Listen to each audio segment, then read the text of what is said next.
Que la lumière soit. Abish Adiboye, on m'appelle, je nous retrouve à nouveau, je vous retrouve.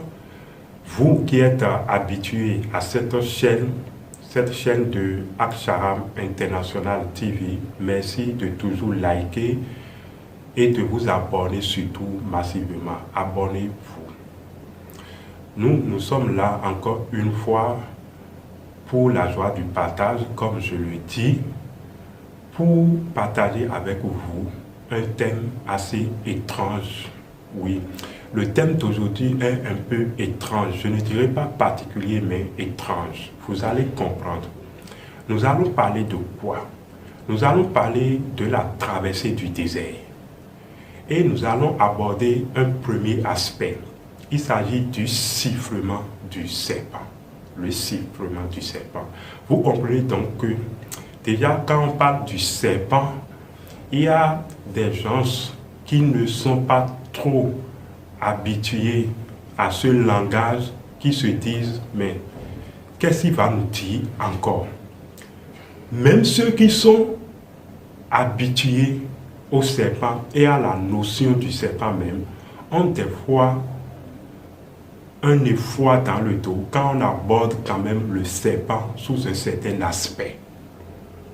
Aujourd'hui, nous allons donc parler du sifflement du serpent dans la traversée du désert.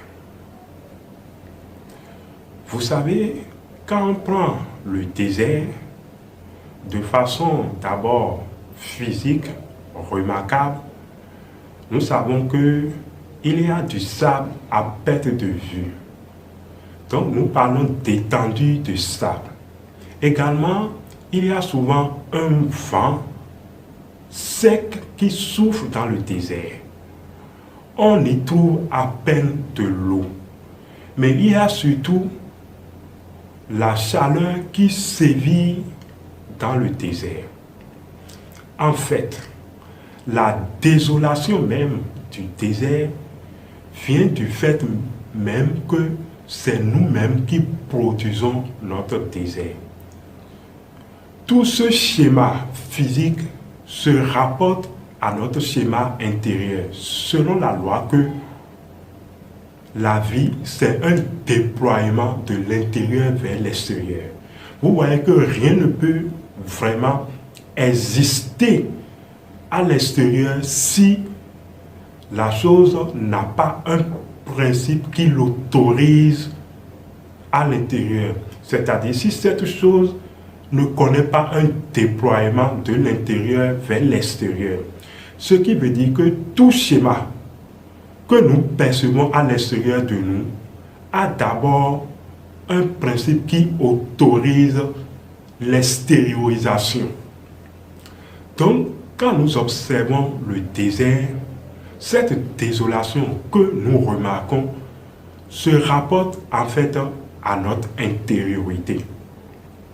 Quand nous parlons donc de la traversée du désert, il s'agit alors de notre traversée intérieure. Il s'agit de notre quête intérieure. Et dans notre quête intérieure, nous subissons vraiment cette traversée. En fait, nous sommes sujets à ces intempéries que l'on retrouve dans le désert. Nous connaissons ce vent sec. Oui. Nous connaissons également cette soif que l'on ressent dans le désert. Nous connaissons cette chaleur que l'on ressent. En fait, nous connaissons toutes ces épreuves. Parce que vous devez savoir, sur la quête intérieure, l'initié ou le quêteur est sans cesse éprouvé. Vous êtes tout le temps éprouvé. Au fait, vous subissez ce qu'on appelle la force de l'éprouvement. Vous êtes dans les épreuves. Vous êtes dans la peine. Vous êtes dans le labeur. Parce que vous ne devez aucunement arrêter de marcher, de continuer votre évolution, quand bien même que c'est pénible d'évoluer dans le désert. Vous comprenez donc que ce schéma du désert se rapporte à notre quête intérieure.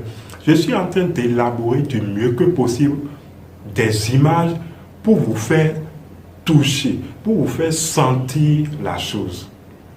Mais ce qui nous intéresse dans cet aspect de traversée du désert, qui est également schématiquement et symboliquement notre quête intérieure, c'est le sifflement du serpent.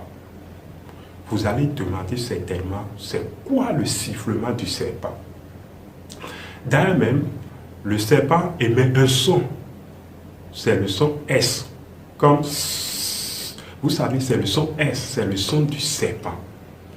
Mais quel est l'intérêt de vous parler du sifflement du serpent? Je vais vous l'expliquer tout à l'heure. Dans la traversée du désert, comme je viens de le décrire, nous sommes dans l'épreuve. La force de l'épreuve, ou ce que nous appelons la force de l'éprouvement, est justement ce feu souterrain. Est ce feu qui provient du soleil souterrain. Mais, regardez ce schéma. Il se passe quelque chose. Vous connaissez tous le thermomètre. Le thermomètre à mercure. Vous connaissez le thermomètre. Observez que quand vous prenez le thermomètre qui se trouve par exemple à 35 degrés ou à 25 degrés selon l'environnement dans lequel le thermomètre était déposé et que vous voulez prendre une mesure de température avec le thermomètre, vous mettez le thermomètre dans une des parties de votre corps, vous attendez un moment, vous voyez que la température ou le degré, la graduation du thermomètre monte. Cela est dû à la température. Si on prend le thermomètre à mercure par exemple, sous l'effet de la température, il y a le mercure qui monte graduellement donc dans le tube et alors augmente la température. Je suis en train de dire par là que sous l'effet de la température, le mercure de notre thermomètre monte. Et ça monte de plus en plus. Plus la chaleur s'accumule, alors le thermomètre monte. C'est exactement cela pour le feu serpent. C'est exactement cela pour la Kundalini. Ce feu serpent levé à la base de notre colonne vertébrale, où je vais m'exprimer plus simplement. C'est exactement comme ça pour la force sexuelle. Ce qui fait monter donc le serpent ou la force sexuelle, il s'agit de la température. Vous comprenez les actes possibles qui peuvent vous soumettre la température ou qui peuvent produire de la température. Si vous voulez monter le feu serpent ou la Kundalini, vous devez tout le temps travailler sous effet de la température. Vous devez traverser le désert intérieur. Parce que sous cette chaleur du désert, alors votre mercure, qui n'est que représentative du feu sexuel, de la force sexuelle, donc commence par monter le long de votre tube de colonne vertébrale. Et graduellement, plus vous attisez donc le feu, plus alors l'énergie sexuelle, donc ce feu serpent monte, ça monte, ça monte.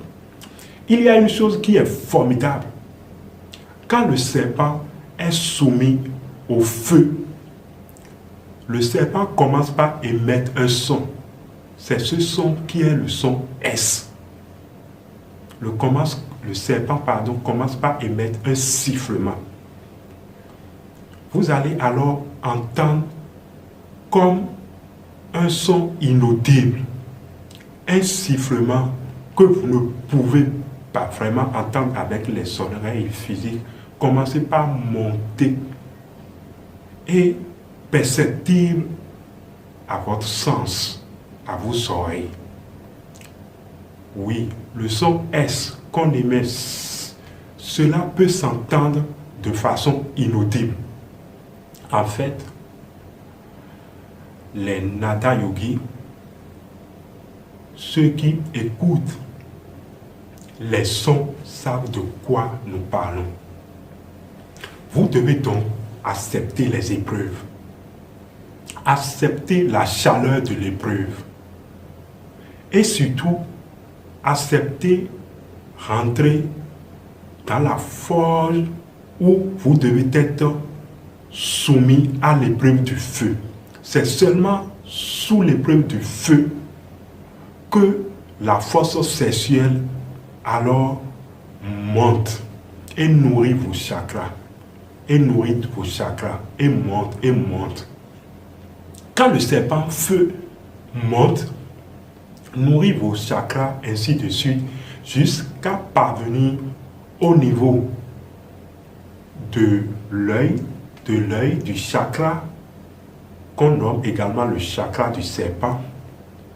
À ce niveau, avant même d'atteindre ce niveau, le serpent sort sa langue du feu. Et par sa langue du feu, il perce vos oreilles. Nous disons en langage symbolique qu'il ouvre vos oreilles.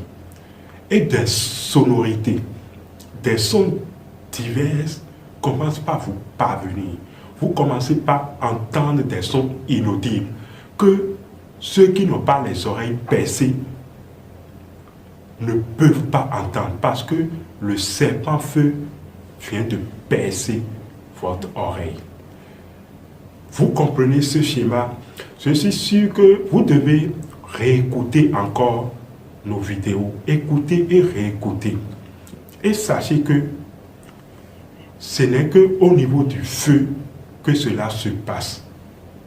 Que les bénédictions soient